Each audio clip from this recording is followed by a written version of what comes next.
Assalamualaikum warahmatullahi wabarakatuh. Teman-teman yang dirahmati Allah, hari ini saya ingin bercerita. Kenapa? Karena jujur, dulu saya kira zakat itu cuma soal beras 2,5 kilo saat Ramadan. Ternyata jauh lebih dalam dan luas dari itu. Waktu kecil, setiap malam takbiran, saya suka lihat ayah saya ngasih beras ke Pak Ustadz atau ke panitia masjid. Kata beliau, ini namanya zakat fitrah, biar puasa kita bersih dan orang-orang yang kurang mampu bisa ikut bahagia saat lebaran. Saya waktu itu cuma ikut-ikutan, tapi makin dewasa saya mulai bertanya-tanya, kalau kita punya uang banyak, bisnis besar, mobil mewah, apakah zakatnya cuma pas Ramadan saja? Ternyata ada zakat yang lain, yaitu zakat mal. Nah, dari sinilah saya mulai mengerti bahwa zakat itu ada dua jenis besar zakat.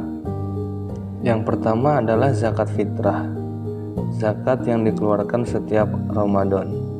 Semua muslim wajib membayar zakat fitrah ketika memiliki kelebihan makanan pada malam hari raya.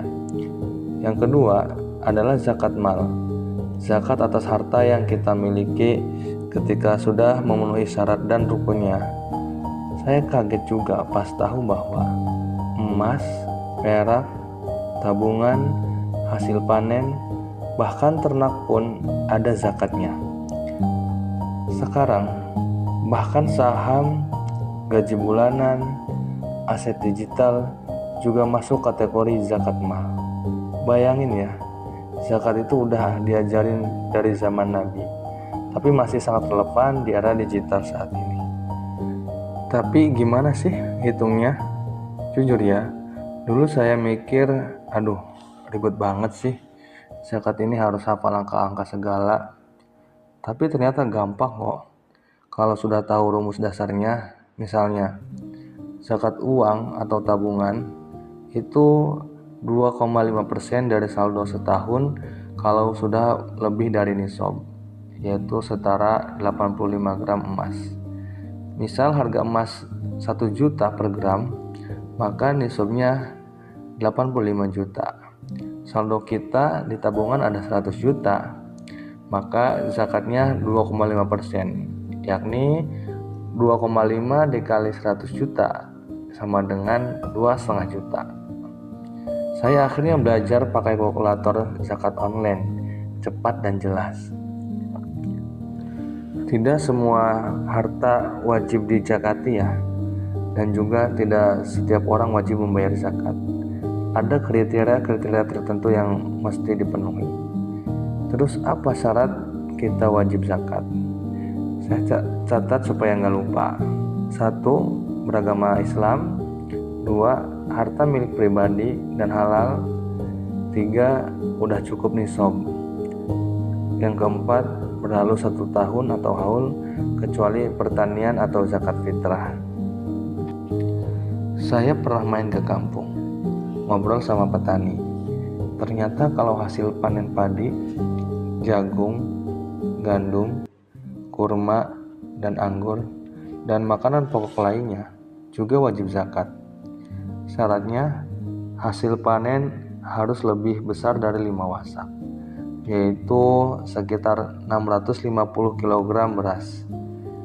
Kadar zakatnya 10% kalau sawahnya diairi oleh air hujan, dan 5% kalau sawahnya diairi memakai irigasi buatan, karena ada biaya tambahan.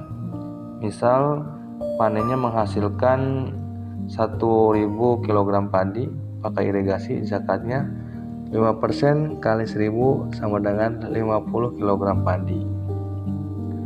Saya membaca buku-buku fikih klasik. Ternyata zaman dulu zakat dikumpulkan langsung oleh pemerintah melalui Baitul Mal.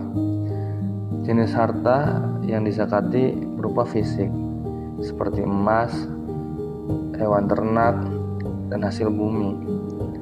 Gak ada zakat gaji, karena sistem kerja belum seperti sekarang.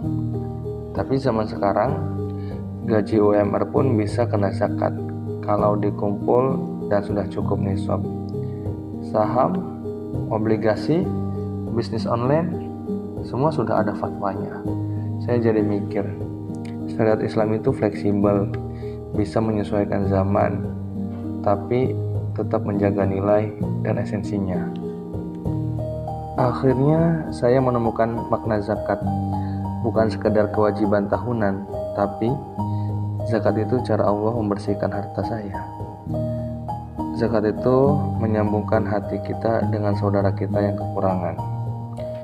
Zakat itu jalan agar harta kita tidak jadi beban, tapi jadi berkah. Zakat bukan soal angka semata, tapi tentang tanggung jawab, keberkahan, dan keadilan. Dan saya ingin mengajak teman-teman juga, yuk mulai biasakan menghitung dan menunaikan zakat dengan benar, biar hidup tenang dan harta kita halal penuh berkah.